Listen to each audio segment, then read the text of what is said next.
Firstly, why does it really matter if I'm aware of what level I'm at in my drawing?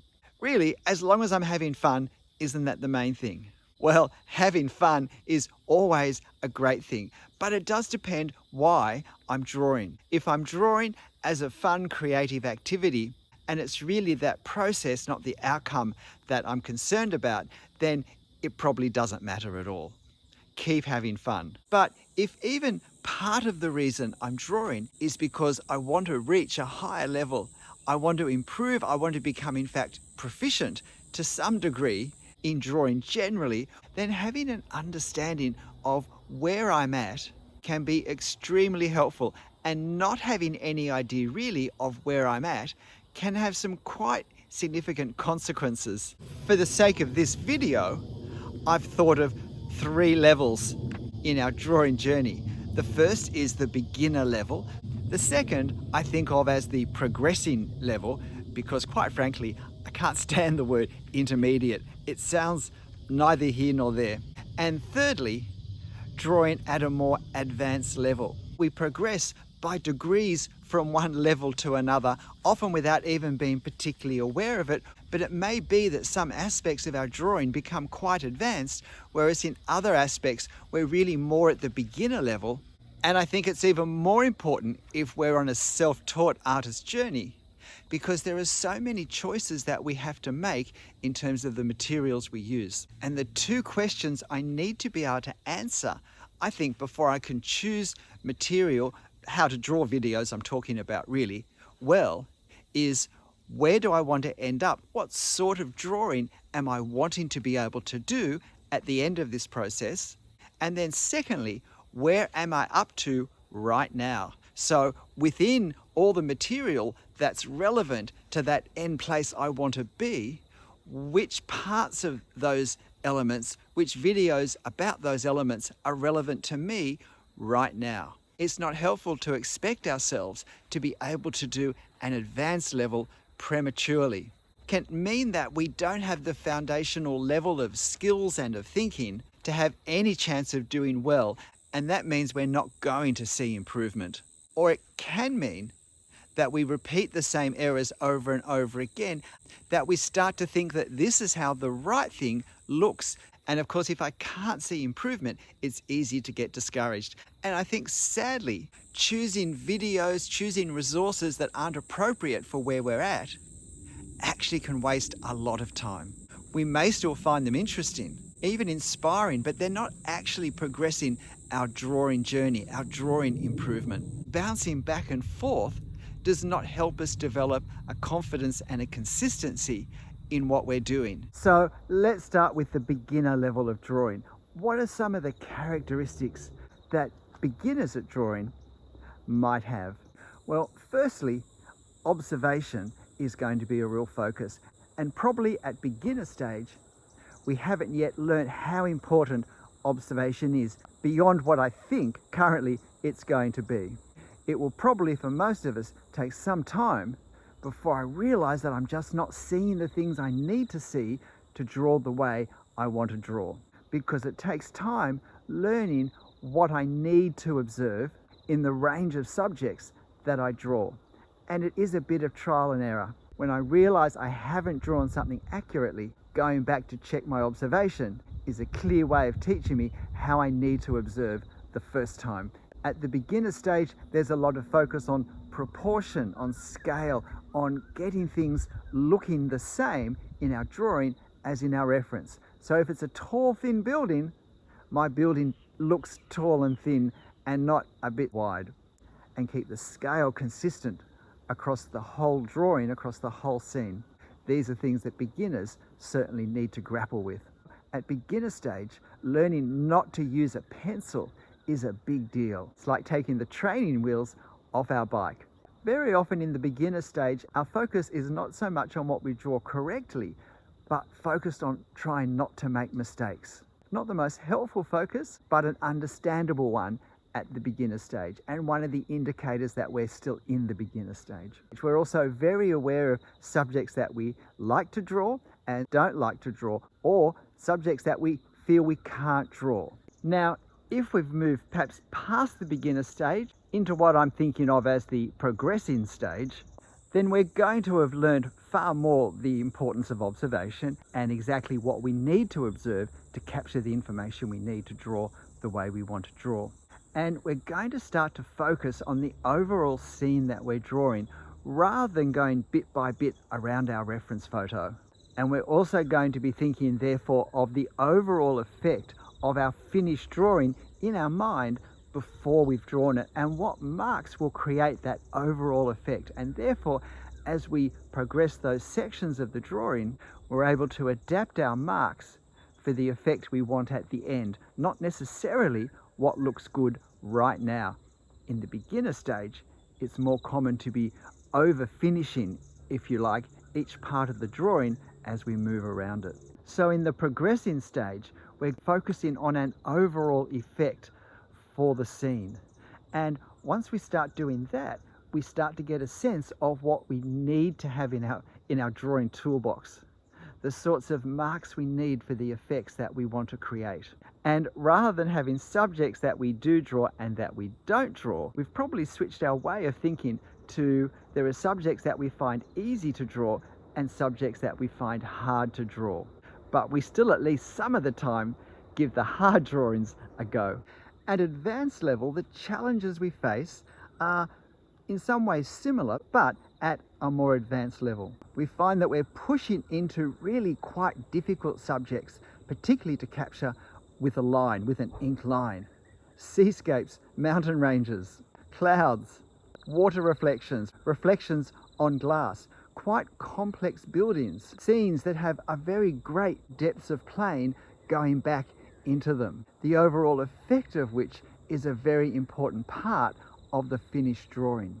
At advanced level, I've stopped thinking there are subjects I can and can't do, or subjects that are easy or hard, and I realize that in many ways, every subject requires the same skills, but some to a higher level. And of course, some may take more time, but that fundamentally, when I've learnt to draw, I can virtually draw anything.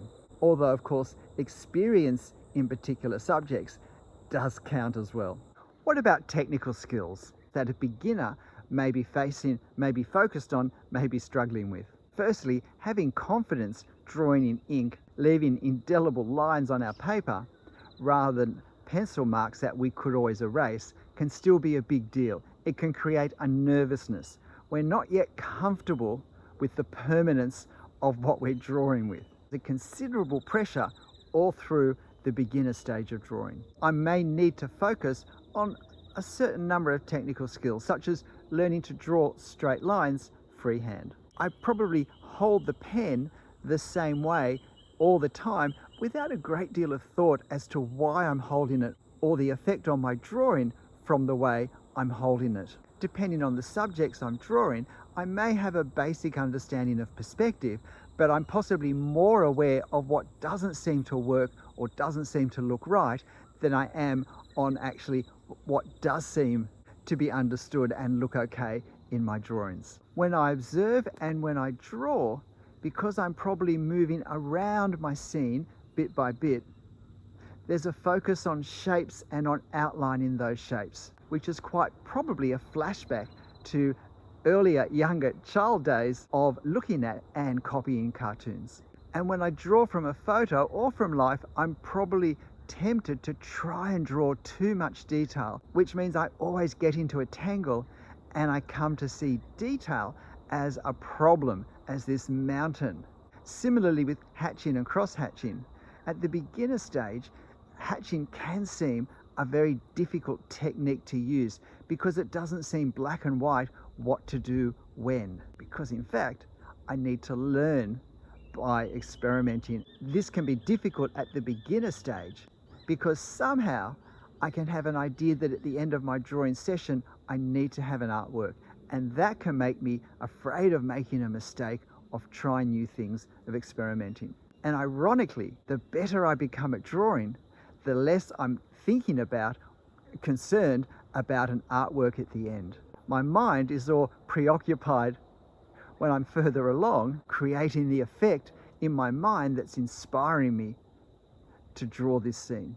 But whereas technical skills can be more in survival mode when we're beginning to draw, as we start to move into the progressing stage, they become more interesting, less exact in some ways, but more flexible and adaptable in others. Firstly, I start to get confidence and understanding of the range of marks and movements and ways of holding my pen that can happen when I draw. And I start to have a confidence as all of these things are combined together in drawing after drawing. I can start to develop a range of different drawing styles, or at least what looks like a different style for the finished drawing. As my drawing ability progresses, I think it's natural that I start to focus more on form, more on the three-dimensional impact of an object that I'm looking at, rather than seeing the shape, rather than drawing lines to enclose a shape on our paper that copies the shape I see on the reference. I start to see the three-dimensionality, the curvature, and think what marks and ways of doing marks will capture that form, that three-dimensionality. Hatching can be part of this, and we start to focus in the progressing stage on the overall scene more than the components, and particularly with depth of planes in our scene, foreground, midground, foreground or distance, we start to firstly discern the different visual effect of each of those planes and start to think about the sorts of marks that will capture each plane with a distinctiveness that gives a sense of the depth. As part of that, I think we thoroughly end up shifting our focus from drawing lines to placing marks on our paper. Far more options for creating effect start to open up that we can start to experiment with. And I think once we're in the progressing stage, we start to see the possibilities for using negative space when we draw, for seeing the space between objects as a resource in my reference that I can use to capture the effect of what I'm seeing, and also to place the various elements with greater accuracy. At an advanced level, I'm doing all of those things, but to a higher standard and with a greater measure of confidence and consistency in every drawing. For different subjects, or for the same subject, but at different distances, at different depths of plane. Depending on the size of my drawing, the scale of the object in the drawing, the speed with which I'm going to draw, and so forth. I have a great flexibility and an understanding of the impact of different parameters of my drawing on how I use them. In things such as hatching, I'm able to create a far greater nuance with the sorts of effects. I don't just have light and dark and maybe a mid value in my hatching, but I can have shadows where within the shadows some things emerge with just a little bit of light.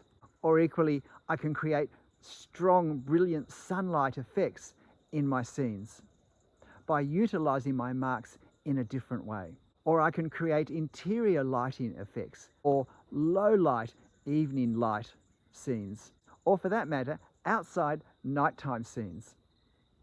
My drawing is not confined to reasonably sunny daylight hours outside, which is where it tends to be at the beginner stage completely, and most of the time at the progressing stage. So what are the sorts of results we should be expecting to have at each of these three approximate levels of drawing ability? At beginner stage, we should be able to draw simple subjects well. And by well, I mean with no awkwardness about them, with nothing that says, this isn't quite right.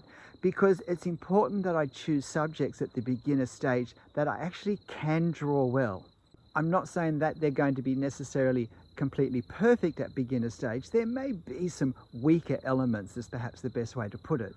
Perhaps the perspective isn't quite right, but it's not obviously painfully out of place. I might get the foreshortening of a row of windows on a building correct, but I may not be as competent at seeing and drawing how foreshortening works on the ground as it moves away from us.